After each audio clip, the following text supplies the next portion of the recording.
শক্তি স্থূল দেহকে সম্পূর্ণ বস্তুকে নিচের দিকে আকর্ষিত করে, স্থূল দেহ সম্পন্ন বস্তুকে। এখন বিজ্ঞান কি বলছে এই জায়গায় গিয়ে? বিজ্ঞান বলছে, বৈজ্ঞানিক আর্থার জি ক্লার্ক, কি নাম? আর্থার জি ক্লার্ক, তার দ্য এক্সপ্লোরেশন অফ স্পেস গ্রন্থে, বইয়ের নাম হচ্ছে এক্সপ্লোরেশন অফ স্পেস। এই বইয়ে তিনি বলছেন, as the distance from the earth lengthens into the thousands of miles, the radius of gravity substantial. উনি বলছেন, পৃথিবী থেকে কোনো বস্তুর দূরত্ব যতই বৃদ্ধি পাবে, সেই বস্তুর ওজন ততই কমে যাবে। বিজ্ঞানীরা যে কথাগুলো বলছে, বিজ্ঞানীর মাথায় মগজ দিছে কে? তাকে এগুলো বলার ক্ষমতা দিছে কে? এগুলো নিয়ে ভাবার শক্তি দিছে কে? আল্লাহ দেওয়া ছোট্ট একটা মগজ, এতটুকু। এটাকে যে যত ব্যবহার করেছে, সে তত বেশি জেনেছে, সে তত বেশি বুঝেছে, সে তত গবেষণা করেছে। বলা হয় যে নিউটন তার ব্রেইনের সবচেয়ে বেশি অংশ ব্যবহার করেছে, এটা বিজ্ঞানীরা বলে। আইনস্টাইনের ব্যাপারে এমন বলা হয়। তবে সেখান থেকে আমি একজন বিজ্ঞানীর কাছে যাব, যার নাম ইমাম আহমদ রেজা খান ফাজিল বেরলভী। আমি মনে করি যে উনি ওনার ব্রেইনের পুরোটা ব্যবহার করেছে, হয়তো আল্লাহ তাআলা আরো কিছু এক্সট্রা দিয়েছেন। উনি বলছেন, বান্দা মিলনে কো করিবে হযরতে কাদের গয়া, লমআয়ে বাতিন মে গুমনে জলওয়ায়ে জাহির গয়া। সুবহানাল্লাহ নাই? আরো জোরে সবাই বলেন, আল্লাহ আল্লাহ আল্লাহ আল্লাহ আল্লাহ আল্লাহ, জোরে আল্লাহ আল্লাহ আল্লাহ আল্লাহ, চলবে আল্লাহ আল্লাহ আল্লাহ আল্লাহ আল্লাহ আল্লাহ, একটারে আল্লাহ আল্লাহ আল্লাহ আল্লাহ আল্লাহ আল্লাহ। बंदा मिलने को करीबे हजरते कादिर गया, लम्हाए बातिन में गुमने जलवाए जाहिर गया। अल्लाह अल्लाह अल्लाह अल्लाह, तेरी मर्जी पा गया सूरज पीरा उल्टे कदम, तेरी मर्जी पा गया, तेरी मर्जी पा गया, तेरी मर्जी पा गया सूरज पीरा उल्टे कदम, तेरी उंगली उठ गई महका कलीजा छिड़ गया। अल्लाह अल्लाह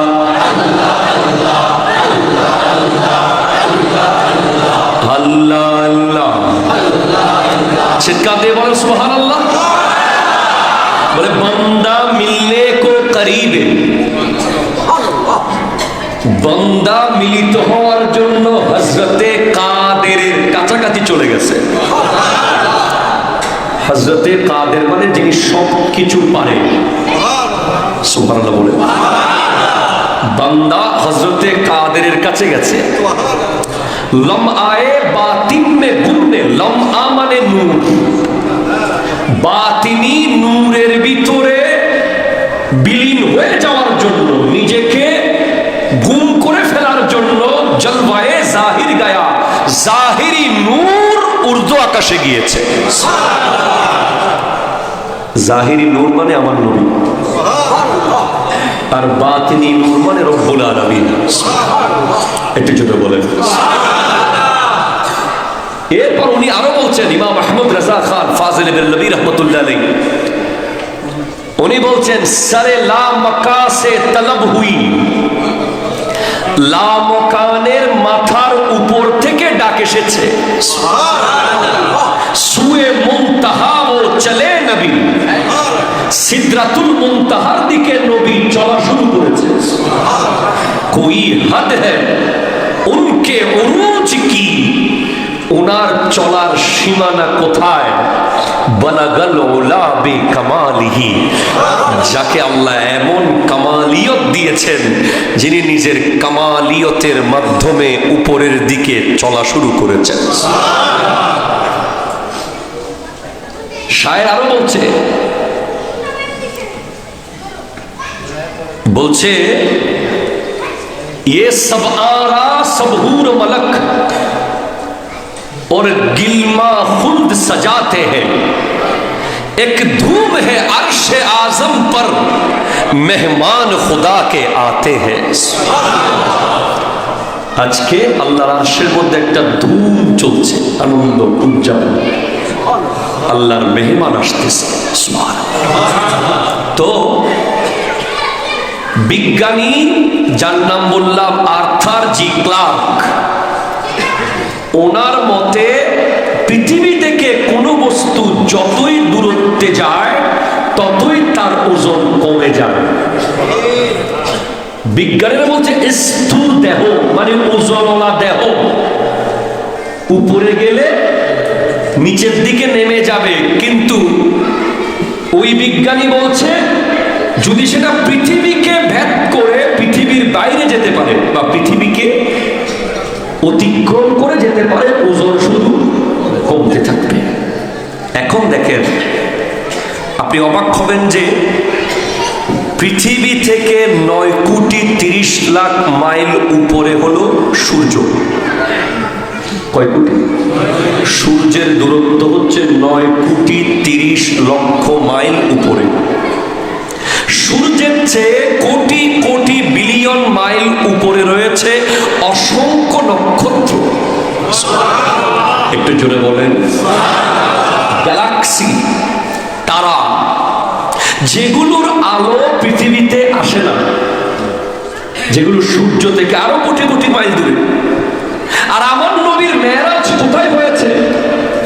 আমার নবী পৃথিবীকে ছাড়িয়ে গেছেন, সূর্যকে ছাড়িয়ে গেছেন, নক্ষত্রকে ছাড়িয়ে গেছেন। আমার নবী 7 আসমান সিদরাতুল মুনতাহা ছেড়ে লা মকানে চলে গেছেন। একটু আগে তিনি বললেন লা মকান। সুবহানাল্লাহ। আজকের মাহফিলের আমি আসলে আবেগ আপ্লুত হয়ে সম্বোধন করার কথা ভুলেই গিয়েছিলাম। আজকের এই স্টেজে যিনি অন্যতম অতিথি হিসেবে উপস্থিত আছেন, আমাদের এই মসজিদের সুযোগ্য ইমাম সাহেব হুজুর অত্র মাদ্রাসার সম্মানিত উপাধ্যক্ষ আল্লামা মাসুদ হুসাইন আল কাদরি সাহেব, বলেন আমার আগে যিনি কথা বলেছেন মৌলানা সোহেল আহমদ রেজা সাহেব, উপস্থিত আছেন তাহেরিয়া জামে মসজিদের সভাপতি, সহসভাপতি, সকল খাদেমান, আল্লাহ সকলে হায়াতে বরকত দান করুন। আমার নবী যেখানে গেছেন এটা সৌর জগৎকে ছেড়ে চলে গেছে, এটা চন্দ্র সূর্যকে ছেড়ে চলে গেছে, এটা তারকারাজি গ্যালাক্সিকে ছেড়ে আরো আগে নবী চলে গেছে, যেখানে স্থূল দেহ নিয়ে কথা বলার কোনো যৌক্তিকতা নাই। 4 নম্বর পয়েন্ট, আচ্ছা 3 নম্বর পয়েন্ট যেটা হলো অক্সিজেনের কথা বলেছে বিজ্ঞান, যে বায়ু স্তর পার হওয়ার পর অক্সিজেন থাকে না, আর অক্সিজেন ব্যতীত মানুষের পক্ষে বেঁচে থাকা অসম্ভব। এই দাবিটার ব্যাপারে যুক্তি দেওয়ার কোনো দরকার নেই। আল্লাহ যদি আটলান্টিক মহাসাগরের নিচে একটা মাছকে অক্সিজেন দিতে পারে, একটু জোরে বলেন না। আল্লাহ যদি একটা ছোট্ট বাচ্চাকে মায়ের পেটে হাজার হাজার স্তরের ভিতরে অক্সিজেন দিয়ে বাঁচিয়ে রাখতে পারে, আল্লাহ তার হাবিবকে পৃথিবীর যে কোনো জায়গায় অক্সিজেন সরবরাহ করতে পারে। এই দাবিটা নিয়ে তেমন যৌক্তিক প্রয়োজন নেই। একটা দাবি নিয়ে বিশাল গুরুত্বপূর্ণ কথা আছে।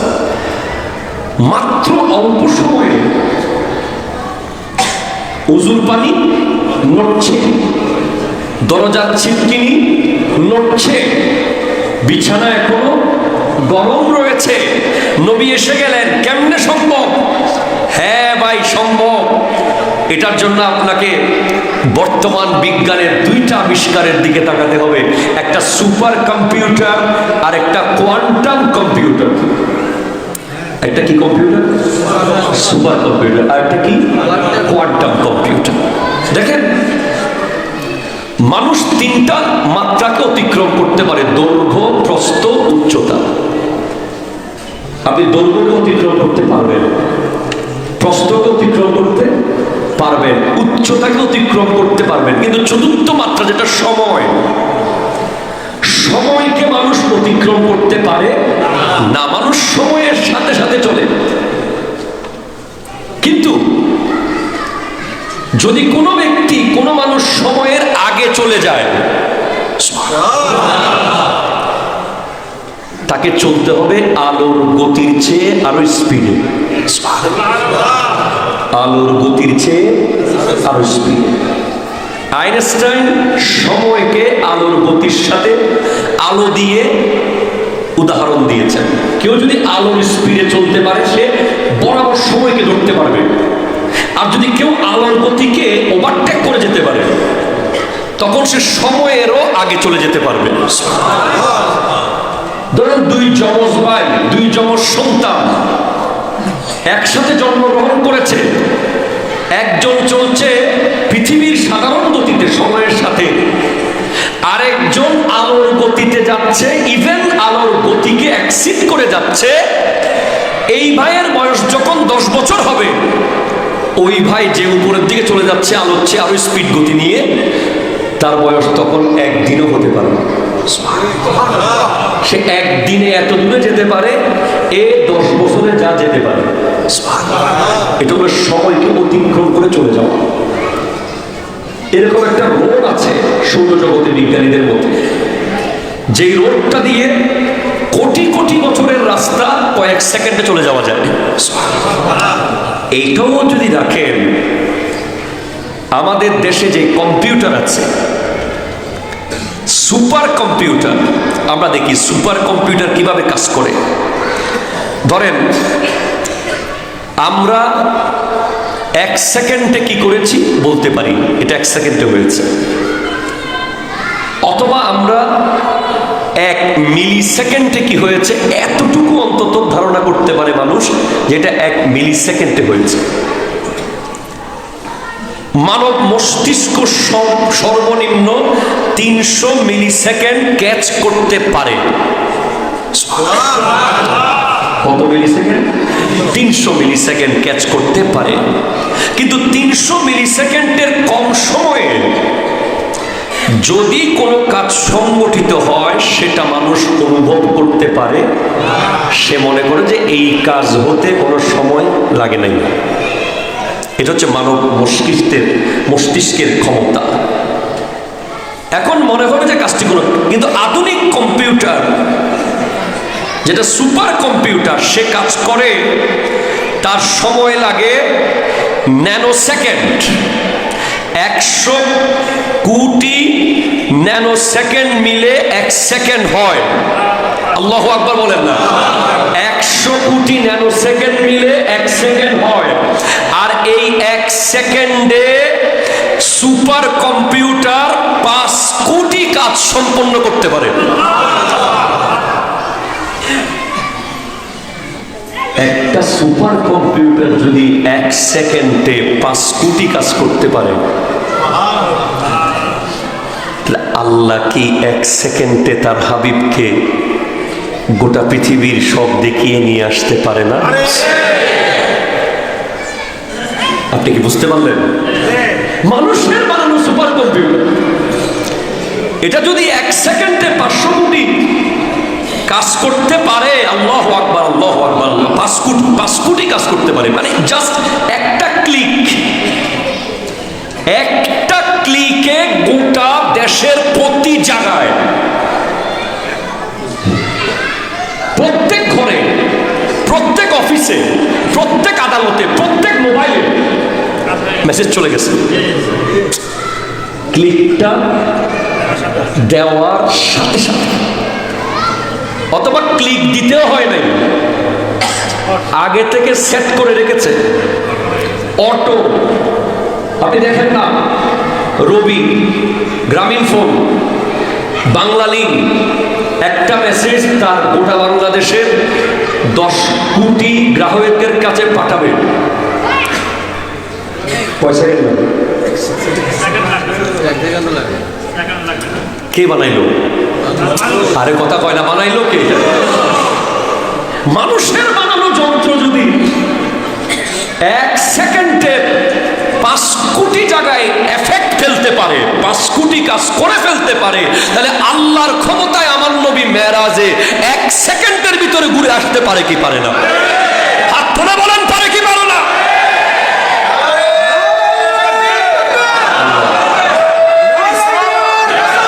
ইয়া রাসূলুল্লাহ,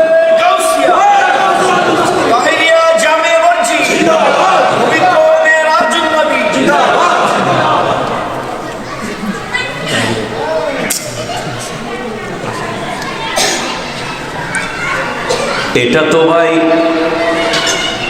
মিলি সেকেন্ডের আর ন্যানো সেকেন্ডের কথা চলতেছে, এর চেয়ে আরো কম সেকেন্ডের একটা আছে, এটাকে বলে পিকো সেকেন্ড। কি বলে? পিকো সেকেন্ড।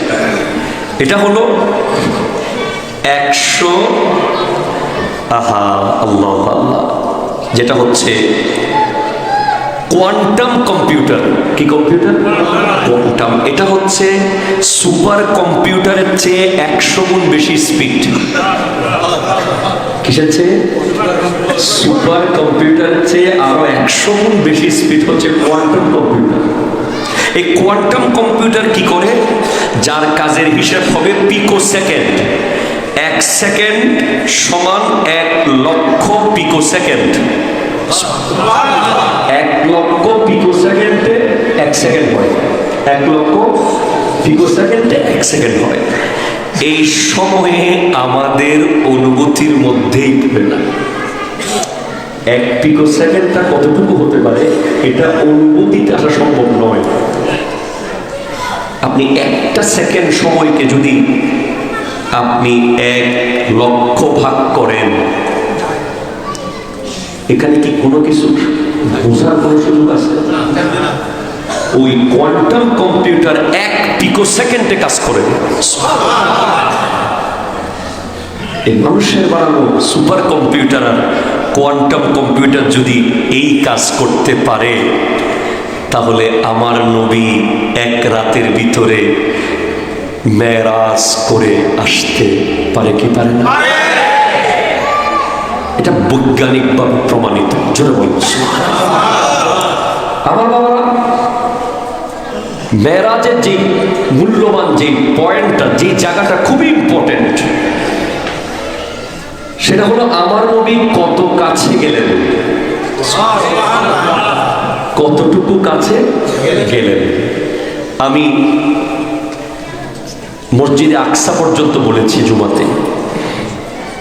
মসজিদে আকসার পরে আমার নবীর সামনে আসলো একটা কুদরতি সিঁড়ি। হাদিসে আছে যে এই সিঁড়িটা এত সুন্দর ছিল যে এই সিঁড়ির সৌন্দর্য এমন যে পৃথিবীতে এই সিঁড়ির মতো সুন্দর আর কোনো জিনিস নাই। যেই সিঁড়ি দিয়ে প্রথম আসমান দ্বিতীয় আসমান আল্লাহ নিয়েছেন, প্রতি আসমানের মধ্যে গেট খোলা হয়েছে। জোরে বলেন সুবহানাল্লাহ। আমার নবী যাচ্ছেন, কি কি দেখলেন? নবীজি প্রথম আসমানে গেলেন, সেখানে হযরত আদম আলাইহিস সালামকে দেখলেন। জিবরিল পরিচয় করিয়ে দিলেন যে নবীজি কি ইনি আদম আলাইহিস সালাম। জোরে বলেন সুবহানাল্লাহ।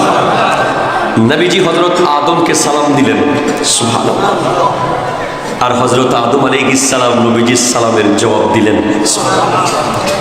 এরপরে নবীজি দ্বিতীয় আসমানের দিকে গেলেন, সেখানে নবীজি গেট খোলার সাথে সাথে দেখতে পেলেন 2 খালাতো ভাই, হযরত ঈসা আলাইহিস সালাম এবং হযরত ইয়াহিয়া আলাইহিস সালাম। একটু জোরে বলুন সুবহানাল্লাহ। তাদের সাথে সালাম বিনিময় হলো, কথা হলো। এরপর তৃতীয় আসমানে গেলেন, সেখানে আমার নবী দেখতে পেলেন হযরত ইউসুফ আলাইহিস সালামকে। এরপর চতুর্থ আসমানে গেলেন, সেখানে আমার নবী দেখতে পেলেন হযরত ইদ্রিস আলাইহিস সালামকে। এরপর পঞ্চম আসমানে গেলেন, সেখানে দেখলেন হযরতে হারুন আলাইহিস সালামকে।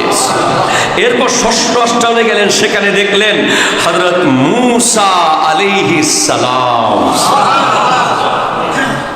বড় চালাক মূসা আলাইহিস সালাম, বড়।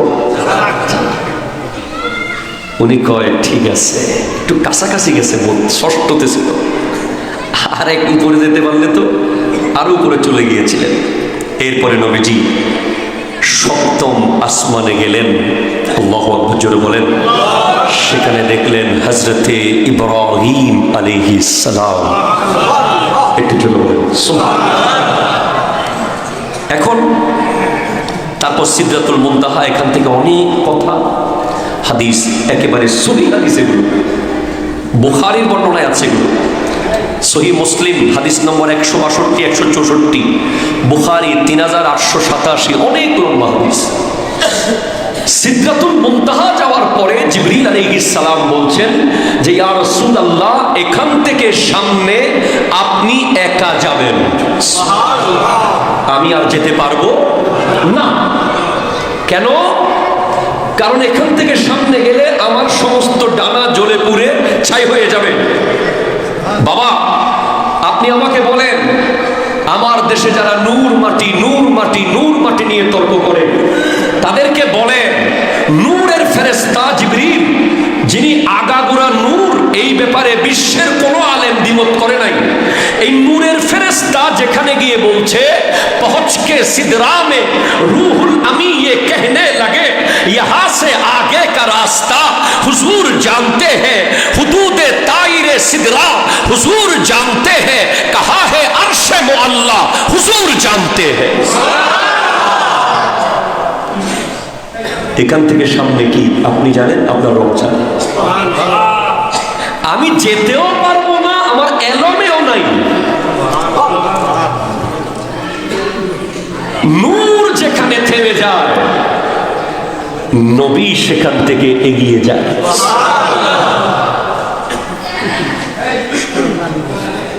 আপনি অবাক হবেন। একবার আমার নবী জিবরিল আমিনকে বলেছিলেন, ভাই জিবরাইল, তোমার পুরো বডি খুলে একটু দেখাও। সব দানা দানা দানা দানা 600 ডানা খুলে দেখাও, তোমার সবগুলো দেখি একটু। জিবরিল বলেছিলেন, এই পৃথিবীর জমিন ছোট, আমি আমার ডানা দেখানোর জায়গা এই পৃথিবীতে নাই, এই জন্য আমি বিভিন্ন সুরতে আসি। দেখবো কেমনে? সিদরাতুল মুনতাহায় গেলে ওখানে এত বড় জায়গা আছে। বলে আচ্ছা দেখাও তাহলে, আজকে সিদরাতুল মুনতাহায় তো আছে, দেখানোর কথা ছিল না, দেখা খুলে দেখাইছে।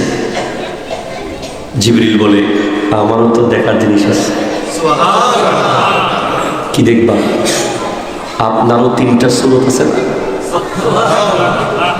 বশরি, মালাকি, হকি। দুনিয়াতে বশরিটা দেখেছি, সংসার করেছেন, জীবন যাপন করেছেন, বোকারা বশরিতে পড়ে আছে। ঠিক কিনা জোরে বলেন? বোকারা পড়ে আছে কোথায়? বশরিতে। বলে মালাকিটাও দেখেছি, যখন আপনি 1 আসমান 2 আসমান 3 আসমান করে ফেরেশতারা যেভাবে উঠে, আপনি উঠে যাচ্ছেন।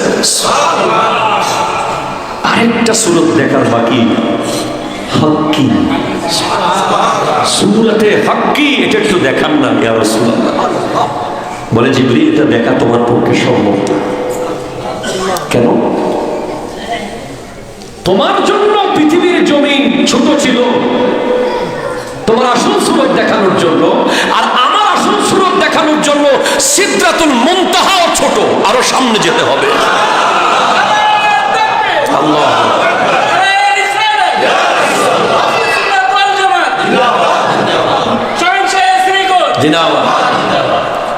এই জন্য আমরা বলি, মুদের মন্দ বলুক,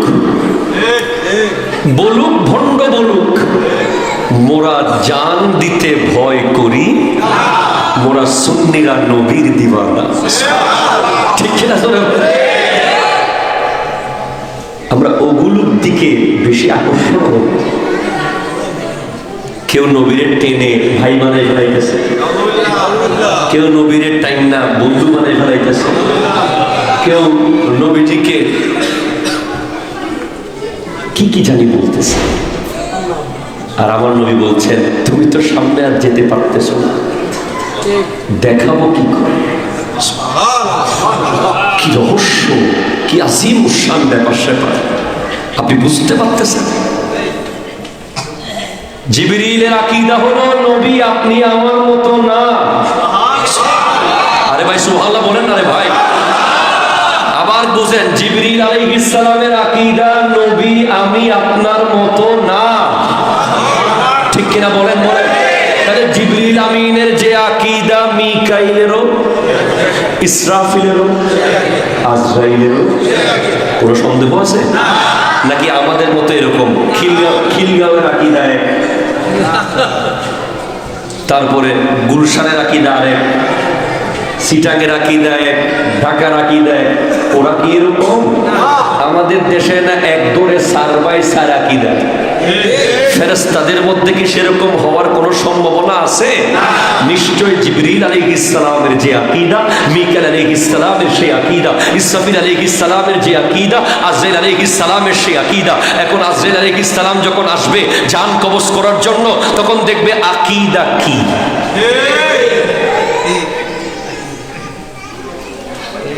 আকীদা দেখবে যে ভাই আপনার আকীদা নবী আমাদের মতো।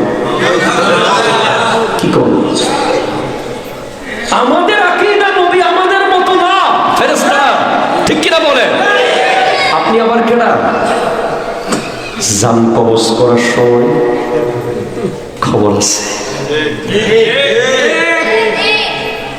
আকীদা ইম্পর্টেন্ট। ও জিবরাইল, তোমার কিছু বলার থাকলে বলো, আমি আল্লাহকে গিয়ে বলবো।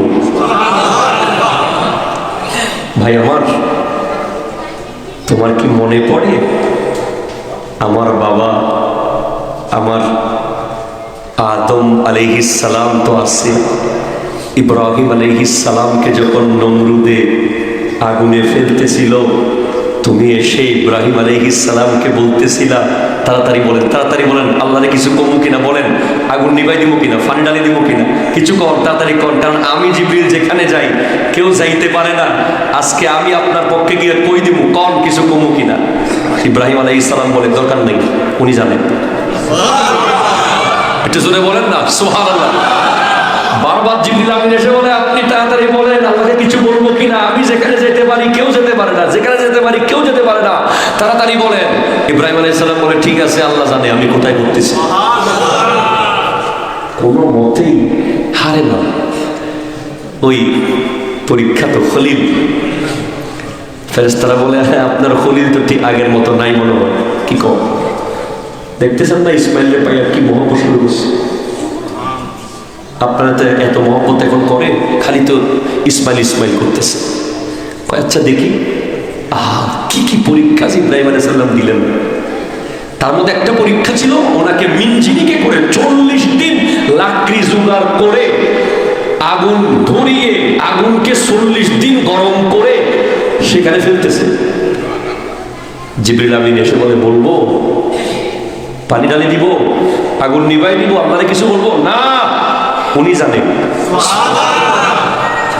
তখন আল্লাহ বলে, ইয়া নারু কুনি বারদান ওয়া সালামান আলা ইব্রাহিম। জোরে বলেন না সুবহানাল্লাহ। হে আগুন, তুমি বরফ হয়ে যাও, তুমি ঠান্ডা হয়ে যাও, ইব্রাহিমের জন্য সালাম ও নিরাপত্তার বিছানা হয়ে যাও।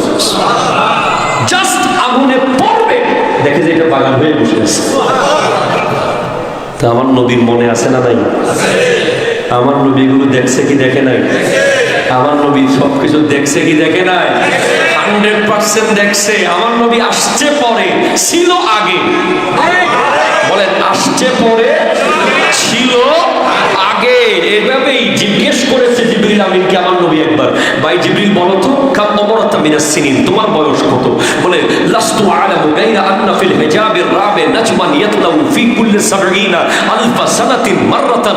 আমার বয়স কত আমি তো জানি না, তবে আসমানের ৪ নম্বর পর্দায় একটা তারা ৭০,০০০ বছর পর পর একবার উঠে আমি জিবরিল সেটাকে ৭২,০০০ বার দেখেছি। একটা তারা ৭০,০০০ বছর পর পর একবার, ৭০,০০০ বছর ডুবা, ৭০,০০০ বছর পর একবার উঠা। জিবরিল বলে আমি সেটাকে ৭২,০০০ বার দেখছি। কয় ওয়া ইজ্জাতে রব্বি, আমার নবী বলছেন আমার রবের ইজ্জতের কসম, আনা যালিকাল কাওকাব, আমি নবী ছিলাম সেই তারা। তাহলে আমার নবী কোন নবীর লোকে কি হইতেছে? আদম থেকে ঈসা সব দেখে কি দেখেন? সব দেখছে। এই জন্যই কোরআন বলছে আলাম তারা, আপনি কি দেখেননি? আরো জোরে কয় না আলাম তারা ইলাল্লাযী হাজ্জা ইব্রাহিম আন আতাহুল্লাহুল মুলকা, ইব্রাহিমের সাথে নমরুদের কি হয়েছে আপনি কি সেগুলো দেখেননি? নিশ্চয় আপনি দেখেছেন। বলে জিবরিল তুমি না বলছিলা তুমি যেখানে যাও কেউ যেতে পারে না, আজকে আমি যেখানে যাইতেছি তুমিও যেতে পারতেছ।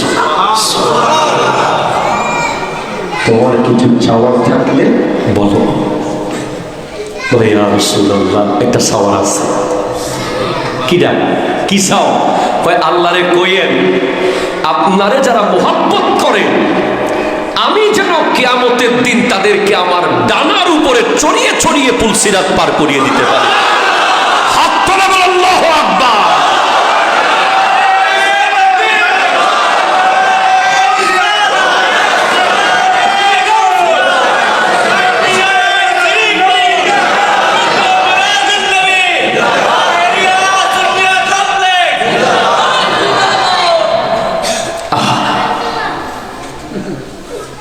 চিনলি না রে, চিনলি না। বলে আমি যেন আমার ৬০০ ডানা, আমার তো মনে হচ্ছে যে আল্লাহ এই ডানাগুলো দিয়েছেন কিয়ামতের দিন যেন আমরা পুলসিরাত পার হয়ে যেতে পারি ডানায় চলে। তাহলে এই ডানাগুলো, এতগুলো ডানার মূল কাজ তো শেষ কাজ সেটাই হবে। এরপরে কিয়ামতের পর ডানা কি করবো? এটাই চেয়েছেন। বলে ঠিক আছে, আমি আল্লাহকে বলবো আল্লাহ আপনার ফেরেশতা জিবরিল আমিন চাইছে যে ওনার ডানাগুলো যেন আমার আশেক উম্মতদের পুলসিরাত পার করানোর কাজে ব্যবহার করতে পারে, আপনি যেন এটা একটু দিয়ে দেন। আমার নবী যাচ্ছে একা। আপনি আশ্চর্য হবেন যে আবু বকর সিদ্দিকের মূল্য কি? প্রত্যেক আসমানে আসমানে প্রত্যেক জায়গায় জায়গায় আমার নবী ফেরেশতা সেট করেছে, আমার আল্লাহ চেহারা দিছে আবু বকরের। সবসময় আবু বকরের লগে লগে থাকে। তো আপনি যদি হঠাৎ আমেরিকা চলে যায় বা দুবাই চলে যায়, একটা পরিচিত মানুষ না থাকলে একটু কেমন কেমন লাগবে না ভাই? চেনা জানা মানুষ থাকলে মনটা শান্তি না? হাশেম কাকা যখন লগে থাকে মক্কা মদিনায় কোনো টেনশন আছে? সালে আকরম ভাই যখন সাথে থাকে বিমানে কোনো দুঃখ আছে? পরিচিত লোক, বাকিদের সাথে গেলে ঘুমো আর কি। কথা বলা ঠিক কিনা? আমার নবীও যেন বিন্দু পরিমাণ মন খারাপ না করে। আহা আমার হাবিব এত বড় সফর করতেছে, পথে পথে যেন মন খারাপ না হয়। প্রতি আসমানে আসমানে একটা একটা সিদ্দিক আকবর দাঁড় করিয়ে রাখছে আল্লাহ। কিনা তুমি এখানে, আমি আসি জানো। ইভেন ওখান থেকে যখন একা যাবেন সেই দিকেও সিদ্দিক আকবরের আওয়াজ শুনতে পাচ্ছেন। এগুলো আল্লাহর পক্ষ থেকে চলে গেলেন। লা মকান লা জমান, নতুন বাহন রফরফ, সেখান থেকে এটার কি গতি আর বিজ্ঞান লাগবে না, বুঝে গেছেন। গেছে যাওয়ার পরে লা মকান মানে কোনো জায়গা নেই, জায়গার সীমার বাইরে, সময়ের সীমার বাইরে এগুলো নিয়ে চিন্তা করতে হলে রাতকে রাত চলে যাবে, দিনকে দিন চলে যাবে। আসছেন হাবিব, এসেছেন হাবিব, আপনি মেহমান হিসেবে এসেছেন, কি আনলেন? মেহমানদারি মেরাজ থেকে শিখেন। আমাদের সিটাকে বলে যে হাইলে যাইলে আইলে, খালি হাতে কোথাও যে যায় তাকে আইলে বলে। তো খালি হাতে মেহমান যায় না, কিছু নিয়ে যায়, এটা সৌন্দর্য। হাবিব কি আনছেন? কয় আনছি তো আত্তাহিয়াত লিল্লাহ ওয়াসসালাওয়াত ওয়াত-তাইয়্যিবাত, পবিত্রতা নিয়ে এসেছি, সালাত নিয়ে এসেছি আপনার জন্য। যেগুলো সেখানে নেওয়া যায়, সেখানে কি মালটা নেওয়া যাবে? আর আল্লাহ কি মালটা খায়? সেখানে কি আপেল নেওয়া যাবে? যেগুলো আল্লাহর জন্য নিতে হয় সেগুলো হচ্ছে আল্লাহর জিকির, আল্লাহর প্রশংসা। ঠিক আছে, আপনি তিনটা জিনিস আনছেন, আমিও তিনটা জিনিস আপনাকে দিয়ে দিই। বলে আল্লাহ আমার জন্য কি দেবেন? আমার আল্লাহ বলেন আসসালামু আলাইকা আইয়ুহান নবী ওয়া রাহমাতুল্লাহি ওয়া বারাকাতুহু। ওগো নবী, আপনার জন্য সালাম, রহমত, আল্লাহর রহমত এবং বরকত। আমার নবী বলেন আল্লাহ আপনি আমারে সালাম দিলেন, আল্লাহ আপনি তো জানেন আমি উম্মতের জন্য কত দিবানা। ও দুনিয়ার মানুষ, আমরা যদি ডক্টর ইউনূসের সামনে অথবা বিশ্বের কোনো বড় ব্যক্তির সামনে 1 মিনিট কথা বলার টাইম পাই, আমাদের নিজের কথা ছাড়া অন্য কারো কথা বলার সম্ভাবনা নাই। আর আমার নবী আল্লাহর সামনে দাঁড়িয়ে বলছেন আল্লাহ সালাম আমি একা নেব না, আমার উম্মতের জন্য দেন।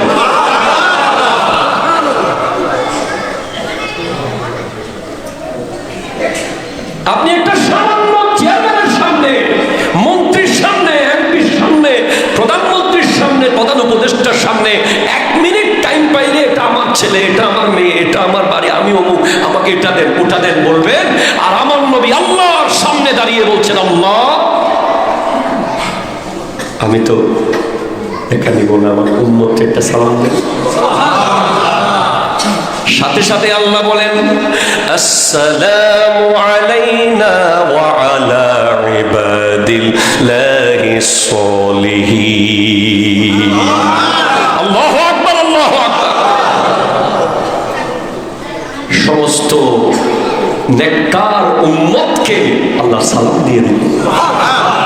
সালাম নবী খুঁজে নিচ্ছে, আল্লাহ দিতে হবে আমার উম্মত। এবার 90,000 কালাম হয়েছে, দুজনের মধ্যে 90,000 কথা। তাফসীর রুহুল বয়ানের মধ্যে এসেছে সবচেয়ে গুরুত্বপূর্ণ যে কথা, তার মধ্যে একটা কথা, সেটা হলো আমার নবী যখন মেরাজ থেকে চলে এলেন, হযরত আয়েশা সিদ্দিকা বলছে একবার হযরত আয়েশা, আমার নবী ওনার উপর খুব খুশি, বলে সাল ইয়া আয়েশা, তোমার কি লাগবে আজকে বলো, যা চাও আমি দিয়ে দেব। বলে ইয়া রাসূলুল্লাহ, এখন তো আমাদের দেশের নারী হলে ঠাস করে কই দিত আর কি, একটা 10,000 টাকা শাড়ি দেন, এটা তো উম্মুল মুমিনিন আয়েশা সিদ্দিকা, হিকমত আর প্রজ্ঞায় পরিপূর্ণ ব্রেন, গোটা বিশ্বের শ্রেষ্ঠ হাদিস রাবিদের মধ্যে, রাবিয়াদের মধ্যে সবচেয়ে বেশি হাদিস আমার নবীর থেকে যারা বর্ণনা করেছেন তাদের মধ্যে একজন হযরতে আয়েশা, যিনি মুহাদ্দিসা, মুফতিয়া, সাহাবায়ে কেরাম পর্যন্ত যার থেকে ফতোয়া নিতেন। উনি এমনি চট করে বলে দেন না, বলে ঠিক আছে আমি আগে একটু কি চাইবো, আমি কি কারো থেকে পরামর্শ করতে পারি? ঠিক আছে যাও, পরামর্শ করো। চলে গেলেন সিদ্দিক আকবরের কাছে। আব্বা, আমার নবী বলেছেন আজকে আমি যা চাই তা দেবেন। আব্বা আপনি বলে দেন আমি নবীর কাছে কি চাইতে পারি। আমি নবীজিকে বলেছি, ইয়া রাসূলুল্লাহ, লানা শামসুন ওয়ালিল আফাকি শামসুন ওয়া শামসু খায়রু মিন শামসিস সামাই। ইয়া রাসূলুল্লাহ, আমি কি চাইবো? আমার কাছে একটা সূর্য আছে, আকাশে একটা সূর্য আছে। আমার সূর্য আকাশের সূর্যের চেয়ে আরো উজ্জ্বল, আরো আজিম শান। যেখানে আপনি নবী আমার কাছে আছেন, আমি আর দুনিয়াতে চাইবো কি? এরপরে চাও আমার কলিজার টুকরা হুমায়রা, আমার নবী হযরত আয়েশাকে অন্যরকম মহব্বত করতেন। উনি একদিনের জন্য যেন মন খারাপ না করে, আমার নবী ওনাকে নিয়ে দৌড়াদৌড়ি করতেন, দুজনে দৌড় দিতেন। যিনি মেহরাজে চলে গেছে 1 সেকেন্ডে, উনি আয়েশার সাথে দৌড়ে পারতেন না, উনি হেরে যেতেন ইচ্ছে করে। হযরত আয়েশাকে জিতিয়ে দিতেন। হযরত আয়েশা খুশি হয়ে যেত, কারণ খুব ছোট্ট বয়সে এনেছেন। কেন? যাতে ওনাকে গোটা নারী জাতির সমস্ত মাসলার প্রশিক্ষণ নবী দিয়ে দিতে পারে। একটা বিশ্ববিদ্যালয় বানিয়েছেন হযরত আয়েশাকে। আমার নবী যতদিন পর্যন্ত ওনার নিজের থেকে সংসার করার ইচ্ছা হয় নাই, আমার নবী কোনোদিন ওনাকে দিয়ে কোনো কাজ করার নাই। এমনকি হযরতে আয়েশা যেই কাপে পানি খাইতো, কিছু খাইতো, আমার নবী তাকিয়ে থাকতেন উনি কোন দিকে ঠোঁট লাগাইছেন, ওই জায়গা দিয়ে নবীজি খাইতেন। এত মহব্বত। আমার নবী প্রায় সময় পূর্ণিমার রাতে হযরতে আয়েশা কোলে মাথা রেখে ঘুমাতেন। আমার নবী হযরতে আয়েশা সিদ্দিকাকে বড় মহব্বত করতেন। এই হযরতে আয়েশা সিদ্দিকাও আমার নবীকে এত মহব্বত করতেন যে আমার নবীর মনসা, নবীর চাওয়া, আসলে কি বলবো ভাই, হযরতে আয়েশার কথা বলতে এমন হচ্ছে যদি খাদিজার কথা বলি। আল্লাহ, যিনি 65 বছর বয়সে নবীজির জন্য, 60 ঊর্ধ্ব বয়সে নবীজির জন্য ওই হেরা গুহায় খাবারের পুটলি নিয়ে চলে যেতেন। আবার হযরত আয়েশা সিদ্দিকার এক বোন ছিল আসমা বিনতে আবি বকর, উনি আমার নবীকে আরেক মহব্বত করতেন। এই মহব্বত ছিল যে আল্লাহর কারণে মহব্বত। যেই গাড়ে সুর আমরা এখনো উঠতে পারিনি, যেটাতে নবীজি হিজরতের রাতে ছিলেন, ওই পাহাড়ে হযরতে আসমা বিনতে আবি বকর গভীর রাতে ভয়ঙ্কর বাঘ ভাল্লুক সাপ বিচ্ছুকে উপেক্ষা করে হিজরতের রাতে নবীর জন্য খাবারের পোটলা নিয়ে উঠে গিয়েছিলেন। এই নারীগুলো এক একটা নারী এমন যে গোটা পৃথিবীর সমস্ত পুরুষ একটা লাই দিলে এই নারীদের সমান হবে না। এই নারীদের মর্যাদা এমন। বলে আব্বা আপনি বলে দেন। সিদ্দিক আকবর বলে মা তোমাকে আমি শিখিয়ে দিতে পারি, তবে নবী যা বলবে তা তুমি আমাকে বলতে হবে, এই সত্য তুমি মেনে নাও, তাহলে তোমাকে আমি একটা হিকমত শিখিয়ে দেব। বলে আব্বা ঠিক আছে বলেন, আমি আপনাকে এসে বলে দেব। দৌড়ে দৌড়ে গিয়ে ইয়া রাসূলুল্লাহ আমি এখন চাইতে পারি? আপনি যে বলছিলেন চাইতে। আচ্ছা বলো কি চাও? আমার আব্বা শিখিয়ে দিয়েছেন, তবে সেটা নবীজিকে বলেন না। সিদ্দিক আকবর শিখিয়ে দিয়েছেন যে বলে 90,000 যে কত হয়েছে, ওখান থেকে একটা কথা তোমার কইতে কই। মেহরাজের রাতে যে আল্লাহর সাথে 90,000 কথা হয়েছে, ওখানে এমন একটা কথা যেন তোমাকে বলে যেটা কাউরে কয় নাই। দেখেন ভাই কি শিখাই দিল।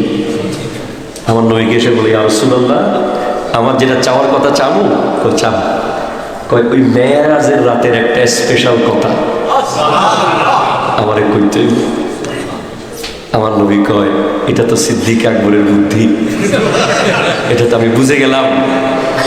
তখনই আমার নবী বলেন আয়েশা আল্লাহ বলেছে যে ব্যক্তি ভাঙ্গা অন্তর জোড়া লাগাবে, ভাঙ্গা অন্তরকে যে জোড়া লাগাবে আল্লাহ তাকে বিনা হিসাবে জান্নাতে দিয়ে দেবে। কি এক জিন্দেগি ওনাদের। আমরা দুনিয়া দুনিয়া করি আর ওনারা আখিরাত আখিরাত করে। পরে এসে দৌড়ে দৌড়ে যায়, আব্বা ও আমার বাবা, আমার নবী এমন কথা বলেছে যেটা আপনার জন্য বড় জরুরি। আপনি গোটা জিন্দেগি কত অন্তর জোড়া লাগিয়েছেন, কত মানুষের অন্তর জোড়া লাগিয়েছেন। উমাইয়া যখন হযরতে বিলালকে পাথর চাপা দিয়ে ওই উত্তপ্ত বালুর মধ্যে যখন গায়ের উপরে একের উপর এক পাথর দিয়ে চাপা দিচ্ছিল, আপনি লক্ষ লক্ষ টাকা দিয়ে, দিরহাম দিনার দিয়ে উমাইয়ার থেকে বিলালকে খরিদ করে আজাদ করে দিয়েছিলেন। আর কত গোলাম আপনি আজাদ করেছেন, কত অন্তর জোড়া লাগিয়েছেন। বাবা, আমার নবী বলেছেন যে ভাঙ্গা অন্তর জোড়া লাগাবে সে বিনা হিসাবে জান্নাতে যাবে। নিশ্চয়ই আপনার জন্য এটা সুসংবাদ। তখন সিদ্দিক আকবর কান্না শুরু করে, এমন কান্না শুরু করে, কাঁদতে কাঁদতে দাড়ি ভিজে যায়। আবা আপনি কাঁদেন কেন? বলে মারে কাঁদি, তুই তো মুদ্রার এই পিঠ দেখছস, ওই পিঠ তো দেখোস না। যে ভাঙ্গা অন্তর জোড়া লাগাবে সে যদি বিনা হিসাবে জান্নাতে যায়, কেউ যদি কারো অন্তর ভাঙে সে তো বিনা হিসাবে জাহান্নামে যাবে। আমি আবু বকর চিন্তা করতেছি আমার জিন্দেগিতে আমি ভুলে কোনো কারো অন্তর ভাঙলাম কিনা। আজকের দিনে আপনি দেখেন আমরা কত অন্তর ভেঙে দিই। একটা মানুষকে আপনি বাপ ধরে কথা বলেছেন, অন্তর ভেঙে গেছে। একটা মানুষকে একটা থাপ্পড় মেরে দিয়েছেন, অন্তর ভেঙে গেছে। আপনার চেয়ে পয়সা কম, ক্ষমতা কম, লোককে গলা ধাক্কা দিয়েছেন, অন্তর ভেঙে গেছে। সিএনজি ওয়ালাকে থাপ্পড় মেরেছেন, অন্তর ভেঙে গেছে। রিক্সাওয়ালাকে থাপ্পড় মেরেছেন, অন্তর ভেঙে গেছে। মসজিদের সামনের কাতার থেকে গরিবকে নামিয়ে দিয়েছেন, অন্তর ভেঙে গেছে।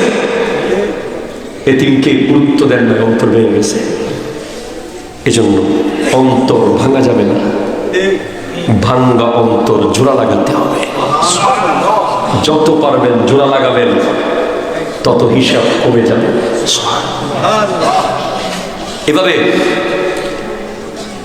আল্লাহু আকবার। কতটুকু কাছে গেলেন? সুম্মা দানা ফাতাদাল্লা ফাকানা কাবা কাউসাইনি আও আদনা, দুই ধনুক পরিমাণ কাছে। আরো কাছে, আরো কাছে, দুই ধনুক পরিমাণ কাছে আল্লাহ নিয়ে গেছে। দুই ধনুক কেন? দুই ধনুকের ব্যাখ্যা হলো দুই সর্দারের দুইটা অস্ত্র। আরবের নিয়ম ছিল, আমার নবীকে মেরাজ আল্লাহ এমনি নেন। এটা দুঃখের বছরে ছিল, আমুল হুজুর। হযরতে খাদিজা ইন্তেকাল করেছেন। কয়েকদিনের ভিতরে নবীজির চাচা আবু তালিব, দুই শক্তিশালী আপনজন ইন্তেকাল করেছেন। তখন নবীজি দুধমা হালিমা সাদিয়ার বাড়িতে গেছেন একটু সান্ত্বনার জন্য। তায়েফের মানুষ পাথর মেরে মেরে আমার নবীকে মাটিতে শোয়া দিয়েছে। আল্লাহর সহ্য হয় নাই, নিয়ে গেছে। দুই ধনুক আরবের নিয়ম। দুই দলে যখন কোনো ঝগড়া হতো, দুই লিডারের দুইটা অস্ত্র ধনুক মাঝখানে একজনের হাতে নিয়ে একটা তীর মেরে বোঝাইতে চাইতো যে আজকে থেকে আমরা দুজন এক। সুবহানাল্লাহ বলে। আল্লাহ আমার নবীকে কাছে নিয়ে বুঝাইলেন আজকে থেকে হাবিব আর আমি এক। হাবিবের কষ্ট মানে আমার কষ্ট। হাবিবকে খুশি করবি, আমি খুশি হয়ে যাব। এজন্য বাবা আমরা সারাক্ষণ নবী নবী করি। আমাদের জিন্দেগি, আমাদের জীবনের থেকে সব নিয়ে যান, ক্ষমতা লাগবে না, চেয়ার লাগবে না, টাকা পয়সা ধন দৌলত কিচ্ছু লাগবে না, কিন্তু আমার নবীর প্রেমটা যেন আমরা প্রকাশ করতে পারি, সেই সুযোগটা আমাদের। এই মেরাজের মধ্যে গিয়ে আমার নবী জান্নাতি আর জাহান্নামীদেরকে দেখেছেন, কার কি কি অবস্থা। আল্লাহ পাক যদি তৌফিক দান করে আগামী জুমায় এখান থেকে ইনশাআল্লাহ আলোচনা হবে। জান্নাতীদেরকে কি অবস্থায় দেখলেন, জাহান্নামে কাকে কাকে দেখলেন, এই আলোচনা আগামী জুমায় হবে। আল্লাহ পাক এই পবিত্র মেরাজ যে আমরা উদযাপন করতে পারলাম, আল্লাহ আমাদের থেকে এটাকে কবুল করি। আপনারা খুশি হয়েছেন না বেজার হয়েছে? ভবিষ্যতে তাহিরিয়া জামে মসজিদে আরো মেহমান আলেম অতিথি সহ এনে বিশাল বড় আকারে মেরাজুন নবীর প্রোগ্রাম হোক, আপনারা চান? কেডায় কেডায় স্যার একটু হাত তুলেন।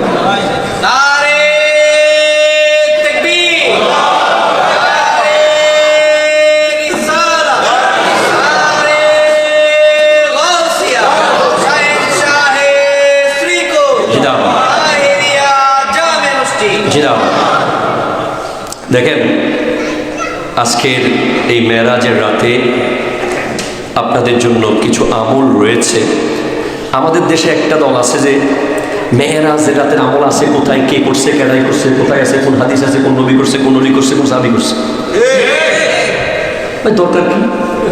আপনি প্রশ্ন করাটাই তো ভুল, কারণ সিজদা দেব আল্লাহকে, ঠিক কিনা বলেন না?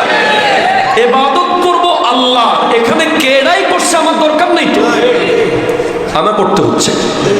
আজকে রাতে কিছু গুরুত্বপূর্ণ আছে। পবিত্র মেরাজ রজনীতে নামাজে এশার পর 4 রাকাত করে 12 রাকাত নফল নামাজ পড়বেন। প্রথম 4 রাকাতে সূরা ফাতিহার সাথে 3 বার সূরা কদর। সালাম ফেরানোর পরে বসে বসে 70 বার লা ইলাহা ইল্লাল্লাহু মালিকুল হকুল মুবিন পড়বেন। দ্বিতীয় 4 রাকাতের প্রতি রাকাতে সূরা ফাতিহার সাথে 3 বার সূরা নসর ইজা জা রাসূলুল্লাহি ওয়াল ফাত পড়িবেন। সালাম ফেরানোর পর 70 বার লা ইলাহা ইল্লাল্লাহু মালিকুল হকুল মুবিন পড়বেন। তৃতীয় 4 রাকাতে প্রতি রাকাতে সূরা ফাতিহার সাথে 3 বার সূরা ইখলাস পড়বেন এবং সালাম ফেরানোর পর 70 বার সূরা আলাম নাশরাহ লাহ পড়বেন। তিন বার 3 সালামে কয় রাকাত? 12। প্রথম 4 রাকাতে সূরা ফাতিহা, সূরা কদর, সূরা ফাতিহা, সূরা কদর, সূরা ফাতিহা, সূরা কদর। ইন্না আনজালনাহু ফি লাইলাতিন ওয়া মা আদরাকা মা লাইলাতুল, এটা মনে আছে সবার? যারা আছে পড়বেন, আর না জানেন অন্য সূরা পড়লে অসুবিধা নেই। দ্বিতীয় 4 রাকাতে পড়বেন সূরা ফাতিহার সাথে ইযা জা নাসরুল্লাহি, আমি প্রায় জুমাতে পড়ি, আপনাদের মুখস্থ হয়ে যাওয়ার কথা। এরপরে তৃতীয় 4 রাকাতে সূরা ফাতিহার সাথে সূরা ইখলাস, আর প্রত্যেক রাকাতের পর লা ইলাহা ইল্লাল্লাহুল মালিকুল হকুল মুবিন। বলেন লা ইলাহা ইল্লাল্লাহুল মালিকুল হকুল মুবিন, এটা পড়বেন 70 বার। আল্লাহ কবুল করুন। এক ফজিলত, এই নামাজ কে বললো? এটা বুজুর্গানে দিন করেছে। বিভিন্ন আমলগুলোকে তারা একত্রিত করে ম্যাচিং করেছে। আমাদের ডাক্তার ওষুধ দেয় না, দেয় না, বলেন এই ওষুধের লগে এটা খাবেন, এটার সাথে এই তরকারি খাবেন, এইটা ছেড়ে দিবেন, এটা এই তরকারির সাথে এই ওষুধ ম্যাচ হবে। সেভাবে ডাক্তাররাও যেভাবে দেয়, বুজুর্গরাও কোন সূরার লগে কোনটা বললে ওই সূরার যে ফজিলত এটা আমাদের জীবনে ঢুকবে, এটা বুঝাই দিয়েছে। পবিত্র মেরাজ নামাজে আসার পর 2 রাকাত করে 20 রাকাত নফল নামাজের একটা আমল আছে। 2 রাকাত করে কয় রাকাত? 20 রাকাত নফল নামাজের আছে। প্রত্যেক রাকাতে সূরা ফাতিহার সাথে 1 বার সূরা ইখলাস। এরপরে মেরাজের রাতে এশার নামাজের পর 4 রাকাত নফল নামাজ পড়বেন। প্রত্যেক রাকাতে সূরা ফাতিহার সাথে 27 বার সূরা ইখলাসের একটা আমল আছে। প্রত্যেক রাকাতের সাথে কয়বার সূরা ইখলাস? 27 বার। নামাজ শেষ 70 বার দুরূদ শরীফ। পবিত্র মেরাজের দিবসে যাক, এগুলো রাতের আমল চলে গেল। পরে আগামীকাল ইনশাআল্লাহ সবাই রোজা রাখার চেষ্টা করবেন। এগুলো হচ্ছে ইসলামকে, মুমিনদেরকে, মুসলমানদেরকে ইসলামের ভেতরে রাখা। ইহুদিরা বারবার টান দিয়ে নিয়ে যায়, এই তাদের টান থেকে রক্ষা করার জন্য আল্লাহ তাআলা মাসে মাসে, বছরে বছরে এক একটা অনুষ্ঠানের মাধ্যমে আবার আমাদেরকে ফিরিয়ে আনে। আবার আপনি যখন ডিস্টার্ব হবে, শয়তান ওয়াসওয়াসা দিবে, আপনাকে ডিস্টার্ব করবে, মসজিদ থেকে বের করে ফেলবে, আবার সবাই বরাত আসবে। এরপর আবার যখন ডিস্টার্ব করবে, মাহে রমজান আসবে। এভাবে করে এক একটা অকেশন আমাদেরকে মসজিদের সাথে সম্পৃক্ত রাখে, ইসলামের সাথে সম্পৃক্ত রাখে, সর্বপ্রতি আল্লাহ এবং রাসূলের সাথে সম্পৃক্ত থাকার উপায় করে দেয়। আল্লাহ পাক আজকের মাহফিলকে কবুল করুক। ওয়া আখিরু দাওয়ানা আলহামদুলিল্লাহি রাব্বিল আলামিন। ওয়া আসসালামু আলাইকুম ওয়া রাহমাতুল্লাহি ওয়া বারাকাতুহু।